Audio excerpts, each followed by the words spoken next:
Selanjutnya kita memasuki pemahaman terkait white box testing. Jadi kalau black box testing itu kita tahu, kita memahami input dan memastikan output sebuah sistem sesuai dengan inputnya. Tetapi kalau white box testing, dari gambarannya juga terlihat kotaknya white ya. Ini memastikan bahwa apa yang terjadi di dalam sistem itu difahami dan dipastikan berjalan sesuai oleh para white box tester, ya. Jadi secara definisi, white box testing ini teknik pengujian di mana struktur internal, desain dan pengkodean perangkat lunak diuji untuk memverifikasi aliran input-output dan untuk meningkatkan desain, kegunaan, dan bahkan keamanan. Ya. Dalam pengujian kotak putih, kode dapat dilihat oleh penguji, sehingga disebut juga pengujian kotak jelas atau clear ya, clear box testing, atau pengujian kotak terbuka ya, open, atau ada yang menyebutnya juga transparan. Ada juga yang menyebutnya sebagai pengujian berbasis kode atau glass box testing ya. Jadi istilah-istilahnya beragam tetapi maksudnya sama. White box. Jadi sangat memperhatikan internal sistem. Nah, jadi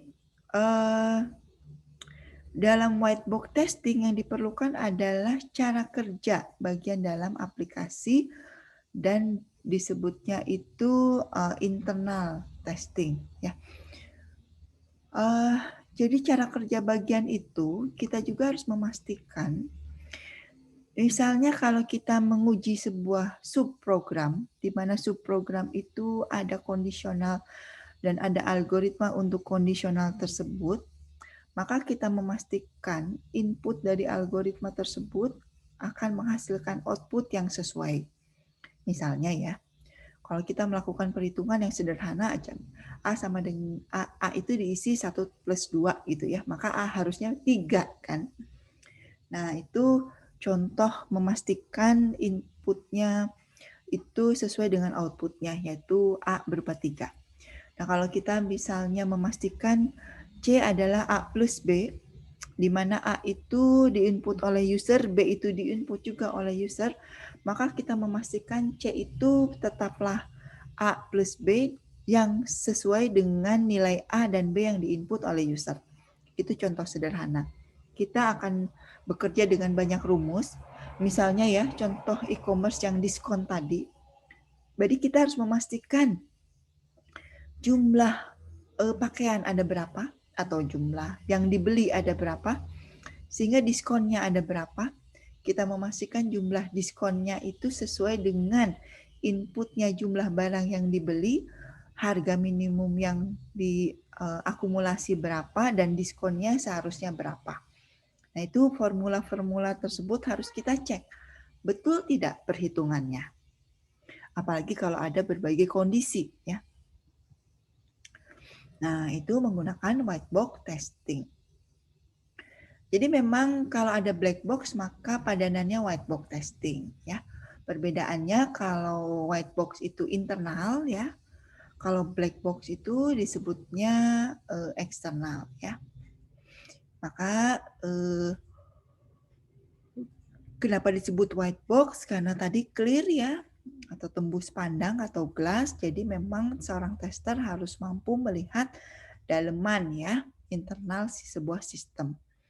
Nah, kenapa disebut black box? Karena memang penguji tidak perlu tahu internal sebuah sistem. Jadi di dalam tim ya, memang idealnya ada yang bertugas sebagai white box dan black box ya. Tetapi kalaupun kedua peran itu disampaikan kepada seorang tester tidak masalah juga ya. Karena kita sebagai tester memang diwajibkan untuk memahami baik secara internal maupun secara eksternal ya. Jadi dipastikan dia bisa berpindah peran Jadi jangan sampai ketika black box kita direpotkan untuk menguji internal, tetapi ketika black box justru kebalikannya ya, kita tidak mau tahu algoritmanya itu seperti apa. Kita juga tidak mau melihat sebetulnya alur-alur dari algoritma tersebut ada berapa kemungkinan. Kalau kita sudah terbiasa menggunakan if, sudah terbayangkan ada if then else, if dalam else-nya nanti ada if lagi. Nah, itu jalur-jalur tersebut semuanya harus diuji. Nah, jadi sebetulnya ya white box itu nanti larinya ke security juga ya. Bagaimana kita memastikan tidak ada holes ya atau peluang dari sistem ya, peluang untuk masuk ke dalam sistem. Nah, jadi kita juga harus memastikan jalur ya tidak ada yang bolong. Ini terus terang masih banyak sekali kejadian ya. Contohnya, kalau kita sudah belajar exception, ya try catch, kemudian ada exception dan lain sebagainya. Sebetulnya semua kondisi-kondisi yang kita belum terbayang kita bisa masukkan ke catch-nya ya, ke exception-nya. Sebetulnya di exception itu kita cukup menyampaikan message bahwa sistem berjalan tidak sesuai gitu. Kalau kalian sudah belajar web ya, web kita tahu bahwa ada error 404. Jadi error 404 ini tidak tahu file not found whatever ya, pokoknya something yang not found itu pasti 404, tapi kita tidak tahu sebetulnya not found-nya apa gitu ya. Atau error 500 atau 505. Nah, itu error yang kita nggak tahu sebetulnya errornya penyebabnya apa gitu. Nah, ini cukup di catch aja dan kita sampaikan ke user ada kendala sistem. User itu tidak dibingungkan kenapa sistem saya diam aja gitu ya, atau tidak merespon apapun. Atau malah muncul, kalau debug-nya kita on kan, muncul error 505 dan penyebabnya tuh apa gitu ya, query-query-nya munculnya seperti apa. Nah, ini sebetulnya seorang white box tester harus bisa memastikan hal-hal tersebut tidak terjadi ya. Jadi itu yang semua struktur, semua path ya harus diyakinkan tidak ada kendala. Kalaupun kita tahu kemungkinan-kemungkinan yang terjadi akan banyak dan kita tidak bisa menghandle satu persatu, maka kumpulkanlah di block catch ya, di exception, dan kita sementara menampilkan message saja bahwa terjadi kendala ya, kendala, jadi kesulitan. Nah, ini seorang white box tester tuh harus memastikan itu. Kita juga mungkin ada alur spesifik ya, kode sistem. Kemudian kita memastikan output ya, apalagi kalau banyak perhitungan. Ya, dari yang mulai sederhana perhitungan diskon sampai perhitungan rumus-rumus kalau kita dihadapkan dengan membangun aplikasi yang melibatkan banyak rumus.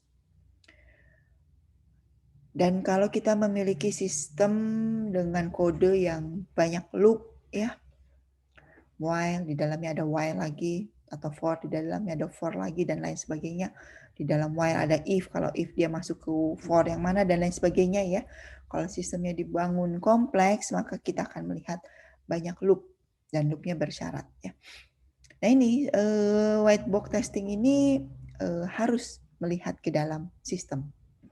Sehingga mau nggak mau, seorang white box tester harus dibekali dengan kode programnya. Kalau kita ingin menguji white box tapi sistem yang sudah dibangun oleh orang lain, maka kita harus memastikan kode sumbernya bisa didapatkan. Nah, ini tidak mudah juga. Memang harus ada koordinasi antara developer dengan white box tester.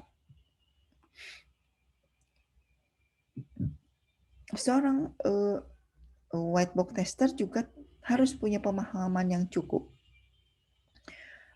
Sistem ini kan bisa diuji di level system testing, integration testing ya, atau pada saat development ya, atau di unit testing itu sendiri.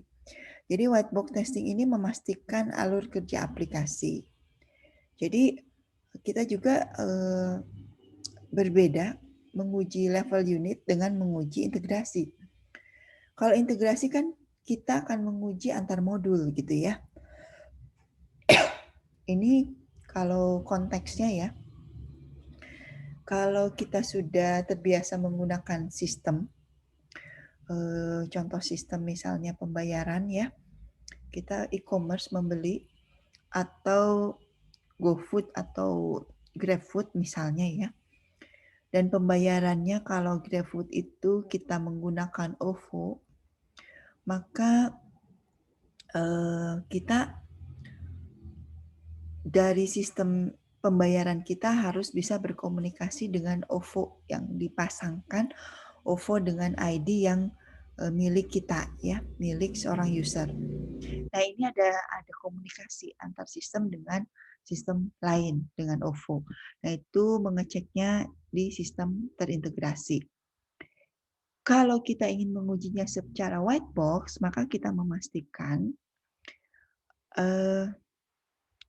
sistem kita ID-nya berapa ya, dan jumlah yang harus diambilnya berapa, dan kita pastikan memang akan terpotong dari OVO-nya. Itu misalnya ya. Tapi kalau white box testing, dia harus memastikan kode programnya sudah betul. Jadi harus dilihat kode program ketika koneksi dengan API OVO-nya seperti apa, dan API-nya mengembalikan kode apa. Nah, itu kalau white box testing. Jadi betul-betul dicek. Sehingga memang white box testing ini memastikan nanti inputnya apa, outputnya harapannya apa, dan kita melihat kode-kode di dalamnya seperti apa. Memastikan tidak ada bugs di dalamnya. Nah, jadi kalau white box tester, maka dia harus memahami kode sumber.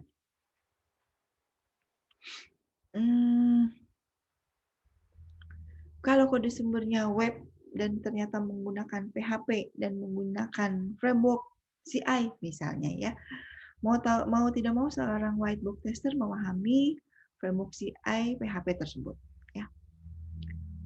Dan seringkali juga white box tester itu larinya ke security ya. Sehingga ketika kuliah keamanan perangkat lunak, nah itu sebetulnya sangat related dengan white box testing ini. Jadi kenapa kita ada kuliah keamanan perangkat lunak ya, selain keamanan informasi, karena yaitu white box tester. Kita seorang informatikawan memang diarahkan juga gitu ya untuk menjadi seorang tester yang memahami internal. Karena kalau untuk eksternal itu banyak ya, banyak peluangnya. Jadi justru yang dibutuhkannya lebih banyak ke internal sistemnya. Jadi kalau kita ingin mengambil peran sebagai black box tester atau penguji keamanan secara eksternal ya, itu memang bisa aja gitu ya. Tetapi banyak juga pihak-pihak yang menginginkan peran di sana. Sementara peran yang di dalam ya, yang internal justru banyak yang tidak bisa gitu karena dia harus paham juga kode sumber. Dia harus lebih jagoan dari developer. Nah, kita sebagai informatikawan memang punya potensi atau peluang yang lebih mudah ke sana. Langkah berikutnya ya kita sama saja seperti tester yang lain. Kita membangun test case ya. Test case, tetapi memang langkah-langkahnya itu lebih detail ya. Jadi langkahnya tidak langkah klik, tetapi memang langkah yang memperlihatkan data dan memperlihatkan kode sumber yang kita amati. Sehingga memang pengujiannya manual ya, memang dibantu oleh unit JUnit, atau kalau misalnya PHP ada ya tools PHP unit, itu bisa membantu juga melaksanakan test case kita yang ingin kita uji. Nah, jadi secara umum langkahnya sama, tetapi internal data dan langkahnya ya itu lebih rinci karena melihat step by step kode dari sistem. Nah, misalnya seperti ini. kita dihadapkan dengan fungsi, contohnya ya, function find me, ada 2 parameter, in A, in B. Kalau kita dihadapkan dengan result lebih besar dari 0, maka kita menampilkan result ya, atau mengirimkan ya, mengirimkan ke metode print, variabel result tersebut berisi positif, else-nya berisi negatif ya. Maka kita harus mengisi white box dengan white box testing ini. Kasus ujinya seperti apa? Ketika A-nya 1, B-nya 1, maka B-nya 1, ketika A-nya -1, B-nya -3 gitu ya, karena print me ini function A plus B ya. Nah, ini contoh-contohnya. Jadi kita harus memperhatikan kodenya seperti apa dan kita mencatat ya secara manual. Output-nya harusnya bernilai berapa.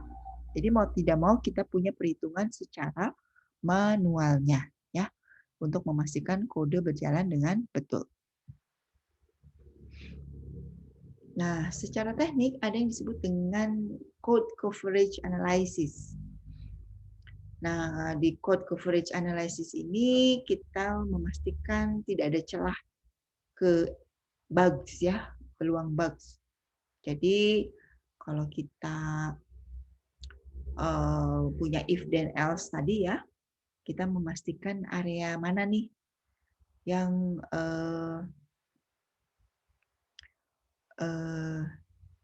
tidak, ya kalau ada if then else maka kita kan harus menguji masuk ke if-nya, masuk juga ke else-nya ya. Ada 2 area nih. Nah, jadi kita harus memastikan area untuk kasus uji mana ya, mana yang belum diuji, dan mana yang sudah diuji. Jadi kalau di teknik coverage analysis, kita memastikan yang belum diujinya. Misalnya gini ya, kalau kita lihat sudah diuji secara black box, tadi input, misalnya input print itu ya, kita sudah mencoba, oh hasilnya sudah betul. Maka betul ya untuk skenario positif ataupun skenario negatif, maka di coverage analysis ini kita pastikan mau coverage yang mana. Yang ternyata yang black box sudah menguji dua-duanya, maka kita pilih mau yang positif atau mau yang negatifnya untuk memastikan kode-kode programnya. Tapi kalau di black box testingnya ternyata testernya hanya menguji yang happy case-nya aja, yang skenario positifnya aja, maka white box testing memastikan yang bagian skenario negatifnya yang belum diuji oleh black box tester, itulah yang diuji oleh white box tester. Ya, dia memastikan skenario negatifnya saja, sehingga dia memastikan datanya itu untuk kondisi yang negatif. Nah, kira-kira seperti itu. Ya, jadi kalau wah black box testernya bagus nih, semua kasus uji sudah diuji cobakan, maka white box-nya dia kalau kita menetapkan pakai teknik coverage ini tidak harus semua, karena kalau semua lama lagi.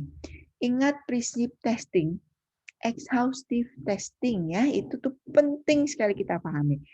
Tester itu seharusnya menguji semua hal, tapi nanti exhaustive, lama dan mahal, ya. Kecuali kalau sistem yang sangat urgent ya, sangat memerlukan pengujian yang solid, ya. Sistemnya tuh kalau gagal nyawa nih, kalau gagal bangkrut nih. Itu testingnya harus solid, harus mahal, harus banyak. Semua kasus uji sebanyak mungkin harus dicobakan, white box dan black box. Tapi kalau sistemnya mepet, bulan depan harus rilis. Gimana nih? Ya udah, kita pakai teknik. Pilih teknik. Black box-nya teknik yang mana? White box-nya kalau pakai code coverage, sepakat dengan user yang mana yang mau diujikan. Skenario positif apa negatif. Atau janjian yang black box-nya apa, white box-nya apa. Jadi ketika digabung, komplit. Gitu ya. Jadi kan kita tahu pengujian itu minimal menguji yang benar, menguji yang salah, menguji yang kosong. Nah, tiga-tiganya pakai black box, tiga-tiganya pakai white box, jadi punya 6 kali uji. Exhaustive, capek. Itulah seninya seorang tester development. Ya, kita berstrategi. Yang mana nih bagi-bagi? White box yang mana, black box yang mana? Ternyata lebih penting yang aduh dua-duanya penting nih. Ya udah, terpaksa semuanya ya. Tapi kalau aduh udahlah waktunya juga cuma 3 hari, nggak sempet nih. Maka dipersilahkan. Yang penting semua kasus uji tercover, baik black box maupun white box. Kira-kira seperti itu ya, pentingnya teknik pengujian. Kalau nggak mau menggunakan teknik nggak apa-apa, semua aja direncanakan, semua aja diuji, kita exhaustif, tapi memang kita confident, semua sudah kita yakin, tidak ada hole, tidak ada celah, adanya bugs atau celah untuk penetrasi kegagalan ya atau hacker untuk masuk ke sistem kita. Terbayang ya, jadi pentingnya teknik itu di situ. Ada beberapa teknik ya, ada statement coverage, ada branch coverage ya. Kalau statement coverage kita memastikan semua statement tuh benar-benar diuji. Semua statement dipastikan pernah dijalankan satu kali ketika program itu di-run. Kita juga bisa branch coverage, memastikan jalur ya, if then else atau loop ya, while do atau repeat until, memastikan si while itu pernah masuk ke do-nya ya sekali aja minimal sebelum dia keluar. Nah, jadi untuk coverage ini sangat penting sebetulnya ya, tetapi sangat coding gitu. Sangat coding karena kita harus menelusuri kode program dan memastikan mana sih ini apa jalur-jalur yang harus kita pastikan kode ini dijalankan. Nah, ada juga kaitannya dengan maintenance ya. Kuliah maintenance itu semester 8. Itu saya juga yang ngajar ya. Tapi maintenance ini saya susah ngajarin kalau anak-anak memang belum punya pengalaman development dan ada materi yang memang nanti menguji kode ya. Di kuliah maintenance itu kita akan belajar kode-kode program yang bagus itu seperti apa, kita perbaiki yang kurang bagus sebelum kita tambahkan fungsi atau fitur di program kita. Jadi namanya code smell ya. Code smell itu kode yang bau, kode yang jelek gitu ya. Kita harus belajar. Kalau kita nggak pernah ngoding ya kita mana tahu kode kita ini bagus apa enggak. Jadi kita ngoding dulu. Sebetulnya kita sudah diajarkan coding yang benar tuh kayak apa sesuai dengan prinsip-prinsip atau kesepakatan di object oriented programming ya. Tetapi tetap aja barangkali banyak yang missing atau loss juga sehingga kodenya tidak sesuai konvensi dan kodenya tidak sesuai prinsip atau tidak efektif ya, algoritmanya tidak diterapkan. Nah, itu menjadi kode yang bau. Ada juga kode yang dalam salah satu kode yang bau itu yang dead code. Jadi kode itu nggak pernah dijalankan, disebutnya dead, jadi mati. Kok bisa sih kode tidak dijalankan? Karena ternyata if then else kitanya nggak efektif. Atau loop-nya salah ya, jadi kita tuh sebetulnya bikin loop, ternyata nggak pernah loop itu dijalankan.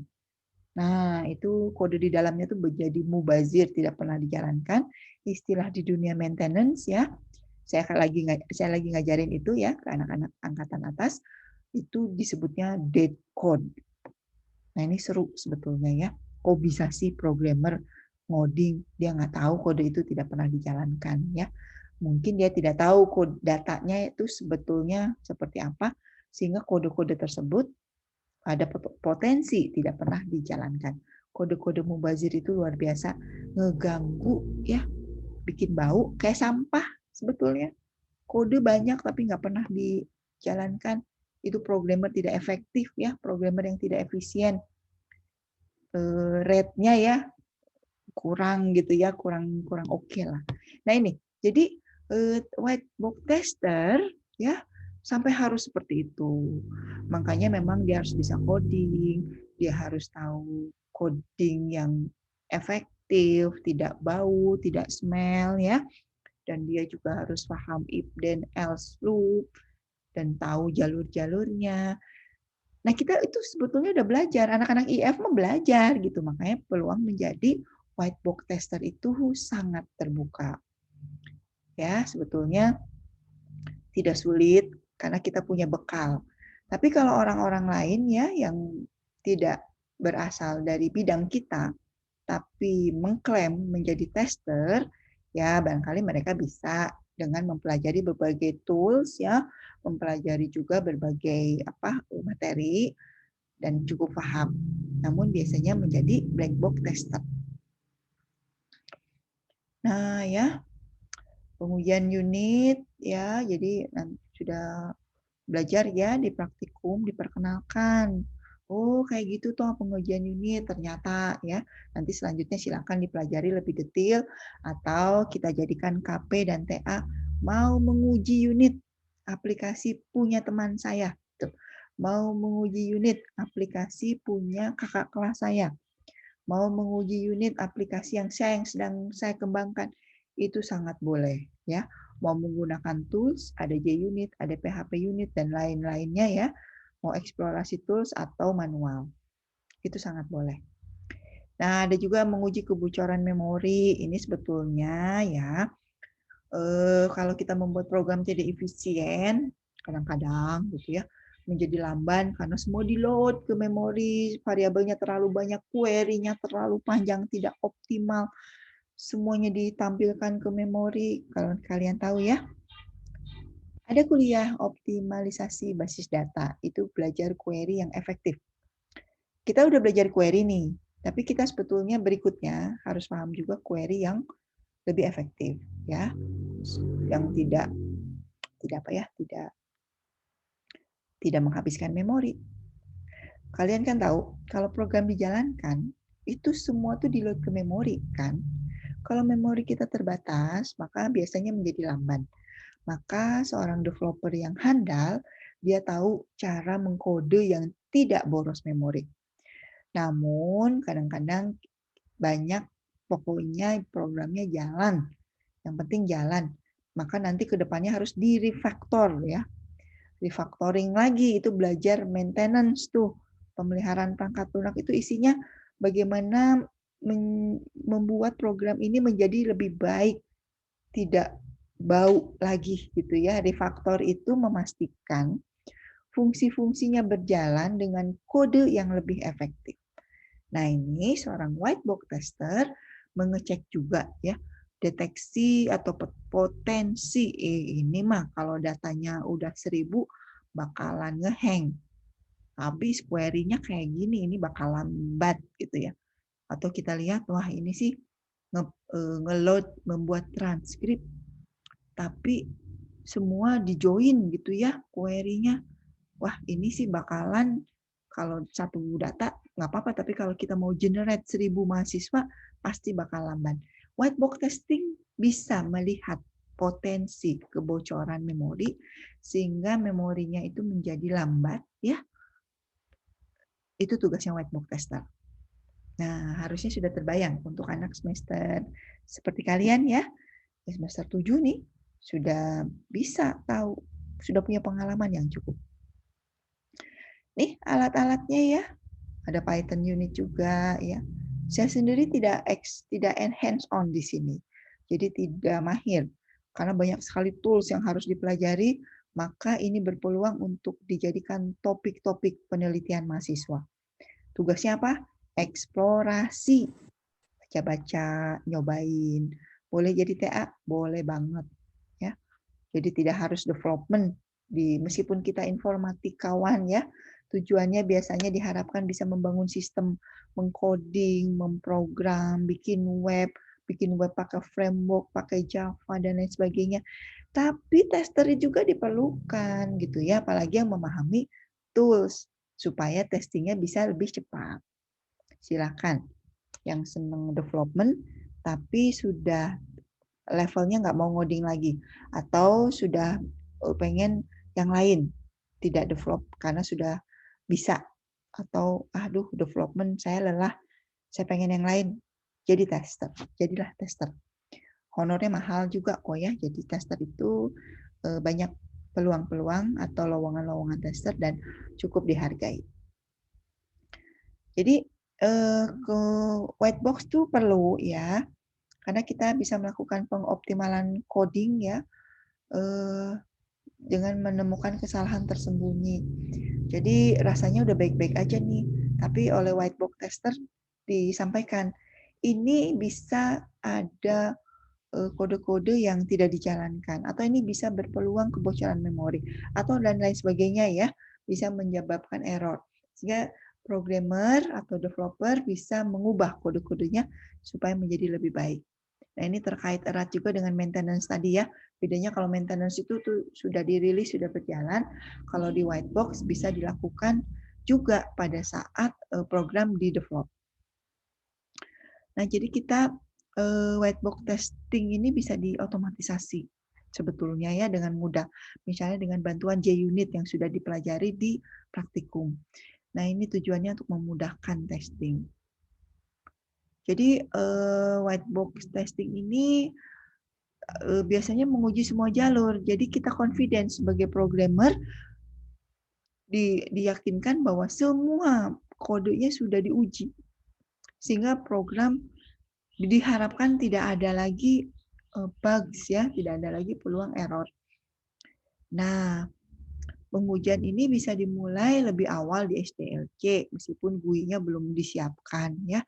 Jadi kita bisa mulai dari membangun modul-modul. Kalau kita biasa bikin sistemnya object oriented kan kita bisa bikin dari modulnya kelasnya dulu yang diuji gitu ya. Nanti kelasnya selesai, kelasnya dijadikan jar atau komponen atau apapun ya, baru nanti bikin GUI untuk menjalankan atau controller ya kalau sudah belajar web framework, controllernya yang diuji, lalu nanti bikin view-nya atau GUI-nya.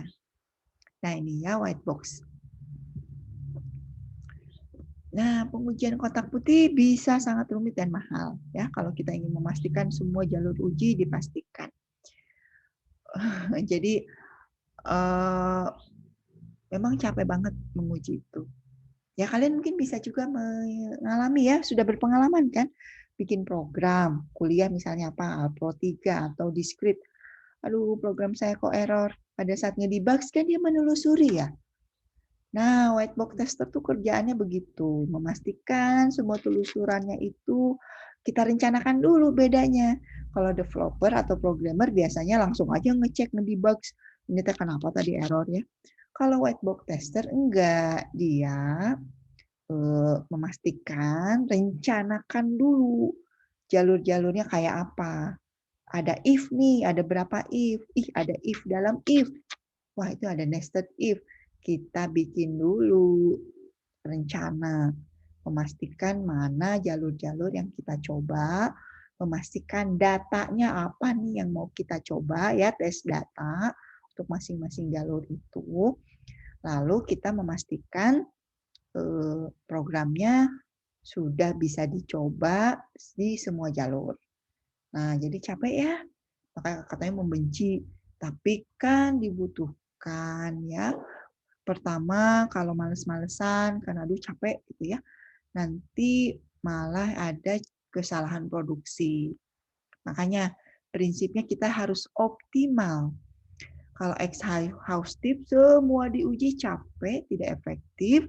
Tapi kalau kita menyepelekan, nanti malah dirilis programnya error, tidak dipercaya lagi oleh user ya, malah menjadikan ketidakbaikan di kemudiannya ya. Maka white box tester ini haruslah oleh profesional yang ngerti pemrograman, mengerti implementasi ya. Makanya mahal ya. Mahal, makanya ini dibutuhkan untuk e-commerce ya karena memang banyak user yang menggunakan, perbankan yang memang riskan ya, pemerintahan yang memang kalau nanti kalau ada error rakyat bisa tidak percaya dan lain sebagainya.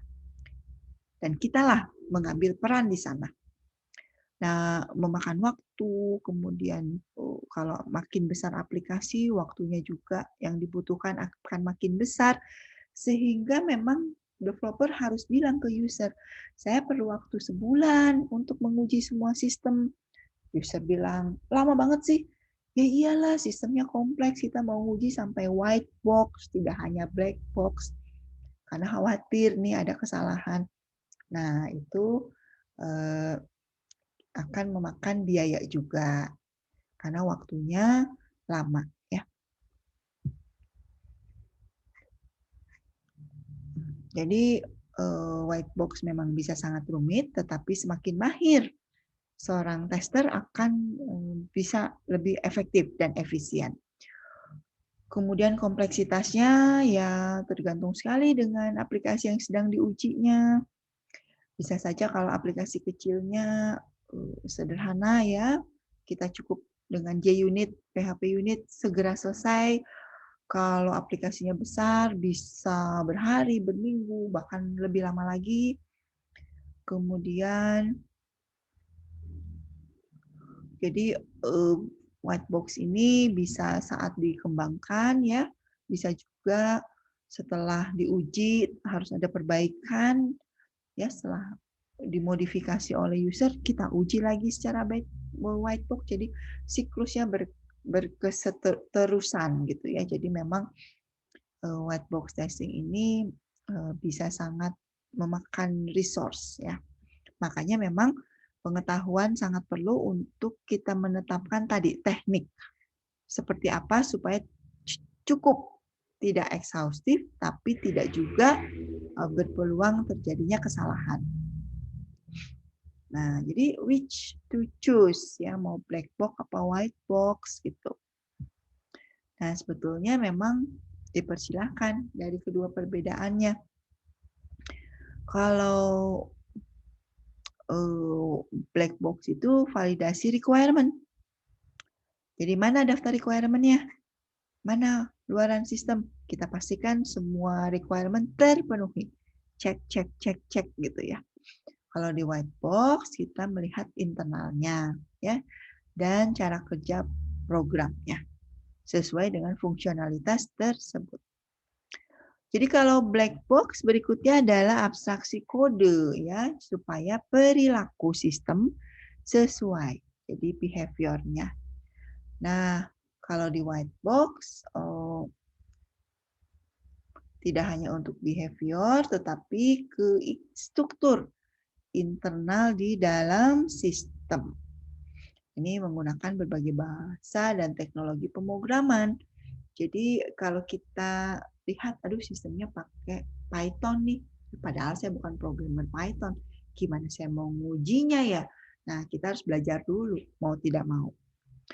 Kemudian di white box ini antar modul terfasilitasi ya. Jadi kita bisa menguji fasilitas antar modul. Kalau di white box tidak di antar modulnya yang diuji. Tadi contohnya kita pembayaran ya. Pembayaran itu menggunakan OVO. OVO itu bisa dipanggil oleh aplikasi kita dengan API-nya. Nah, kita tuh nggak bisa ngecek API-nya gitu ya, karena itu API milik OVO, nggak akan dilihat. API-nya biasanya menampilkan hasil. Nah, ini hasilnya itu sudah sesuai belum? Nah, itu diceknya di secara white box. Jadi, kalau black box-nya menguji komunikasi antar modulnya, kalau white box-nya ya di modul kitanya, tapi modul yang lainnya atau modul yang menyediakan API-nya ya tidak bisa kita obrak-abrik, tidak bisa kita lihat ya. Nah, ini pengetahuan tentang antar modul itu sebetulnya ada di kuliah komponen ya. Bagaimana kita membangun aplikasi ini menjadi komponen-komponen, antar komponen ini berinteraksi, dan sekarang sebetulnya yang paling tren ini aplikasi kita berkomunikasi dengan berbagai komponen lain yang sudah disiapkan. Perbankan lah, virtual rekening gitu ya, atau pembayaran lah pakai OVO, atau apapun lah, pokoknya kita connected ke aplikasi lain. Nah, ini white box, black box-nya bisa saling melengkapi. Nah, demikian pemaparan terkait white box testing. Jika ada hal yang belum jelas, bisa kita diskusikan di sesi berikutnya.